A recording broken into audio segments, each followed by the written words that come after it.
Broses, pernah nggak sih lo lihat temen lo, atau mungkin lo sendiri, lagi kejebak di hubungan yang, aduh, bikin elus dada, udah tahu hubungannya toksik, bikin sakit hati, makan hati, tapi kok ya masih aja dipertahanin, diperjuangin mati mission, seolah-olah itu piala dunia terakhir yang harus dimenangkan. Gila kan? Pertanyaannya, kenapa sih? Kenapa toxic relationship itu kayak candu yang susah banget dilepaskan? Hari ini, kita bakal bongkar habis-habisan fenomena ini. Kita akan coba ngerti, kenapa sih seseorang bisa rela berkorban perasaan, waktu, bahkan harga diri, demi hubungan yang jealous-jealous nggak sehat.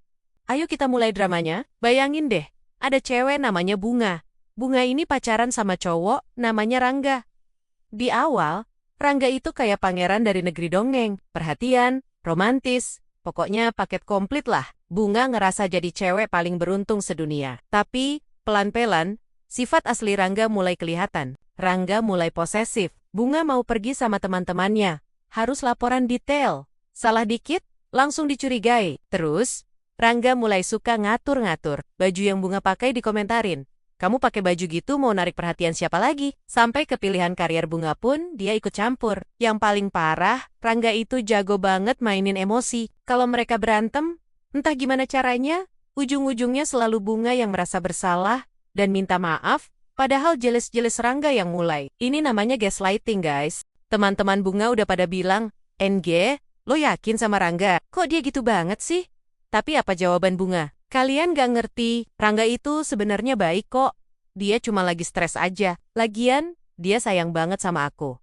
Nah, ini nih jebakan pertamanya. Kita sering banget fokus sama potensi kebaikan si pasangan. Kita ingat masa-masa indah di awal pacaran, saat dia masih manis semanis gula aren. Kita mikir, dia yang sekarang ini bukan dia yang asli. Dia yang asli itu yang dulu. Yang baik hati.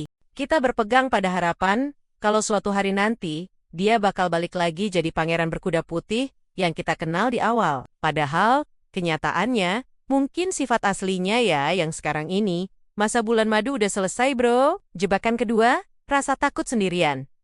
Manusia itu kan makhluk sosial ya. Kita takut kesepian. Apalagi kalau kita udah pacaran lama, udah ngerasa nyaman, udah ngenalin ke keluarga besar, rasanya tuh, kalau putus, kayak harus memulai semuanya dari nol lagi. Harus kenalan sama orang baru, adaptasi lagi, belum tentu juga yang baru, lebih baik. Pikiran-pikiran kayak gini nih, yang bikin kita mikir, udahlah, mendingan sama yang ini aja. Walau nyakitin, setidaknya udah kenal.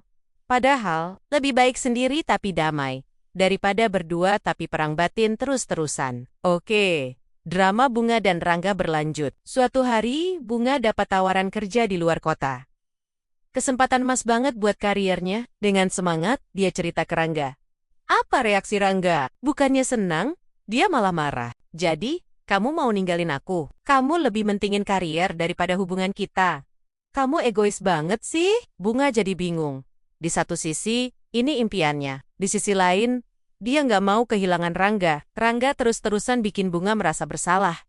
Sampai akhirnya, Bunga nolak tawaran kerja itu demi Rangga. Dia milih buat stay, dengan harapan Rangga bakal berubah dan menghargai pengorbanannya. Inilah jebakan ketiga, yang namanya sunk cost fallacy, atau kalau bahasa gampangnya, prinsip udah terlanjur. Kita ngerasa udah terlalu banyak berinvestasi di hubungan ini. Udah ngorbanin waktu, tenaga, perasaan, bahkan kesempatan emas kayak Bunga tadi. Jadi, rasanya sayang banget kalau harus dilepasin gitu aja. Udah terlanjur 5 tahun pacaran, masa mau putus sekarang? Udah terlanjur banyak berkorban buat dia, masa sia-sia? Logika ini salah besar guys. Justru karena kita udah banyak berkorban, kita harus lebih mikir, apa pengorbanan ini sepadan? Jangan sampai kita terus-terusan nambahin investasi di perusahaan yang udah jelas mau bangkrut, rugi bandar. Yang keempat, dan ini yang paling bahaya, adalah self-esteem, atau harga diri yang rendah. Orang yang terjebak dalam toxic relationship seringkali punya pikiran, aku nggak pantas dapetin yang lebih baik, atau cuma dia yang mau sama aku. Perkataan-perkataan negatif dari pasangan toksik, kayak, kamu tuh nggak bisa apa-apa tanpa aku. Lihat tuh penampilan kamu. Siapa lagi yang mau? Itu pelan-pelan merusak kepercayaan diri kita. Kita jadi percaya kalau kita memang gak berharga. Makanya, walaupun disakitin, kita tetap bertahan. Karena kita pikir, ya inilah yang terbaik yang bisa kita dapatkan. Sebuah kebohongan besar yang kita yakini sendiri. Terus, Solusinya gimana dong? Apa bunga harus selamanya jadi keset? Selamat datang buat Rangga? Tentu tidak. Langkah pertama dan paling penting adalah kesadaran. Sadari bahwa kamu sedang berada dalam hubungan yang tidak sehat. Coba tulis deh di kertas. Apa aja perlakuan dia yang bikin kamu sakit hati? Apa aja yang bikin kamu ngerasa nggak jadi diri sendiri? Kalau daftarnya panjang banget, itu udah red flag segede gaban. Berhenti mencari pembenaran untuk perilakunya. Bilang pada diri sendiri, ini nggak normal. Ini nggak sehat, aku pantas mendapatkan yang lebih baik. Langkah kedua, bangun kembali support sistem kamu. Hubungi lagi teman-teman yang mungkin sempat kamu jauhi karena pasanganmu.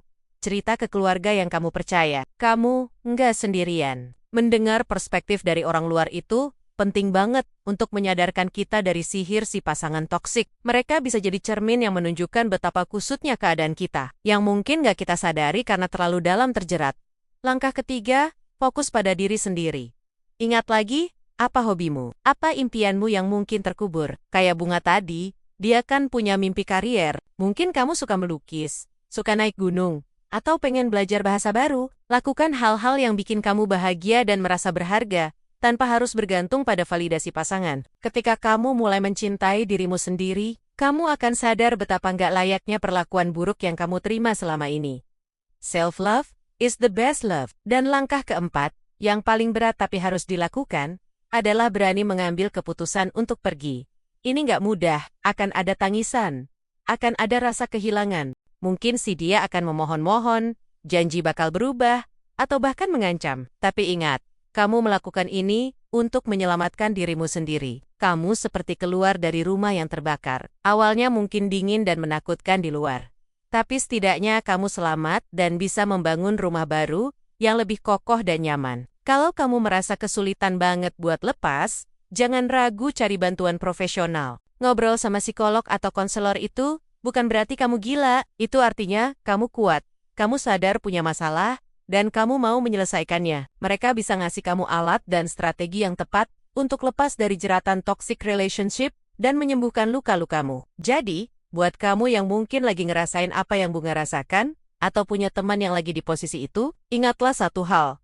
Memperjuangkan cinta itu indah, tapi cinta yang sehat. Cinta yang membuatmu tumbuh jadi versi terbaik dari dirimu.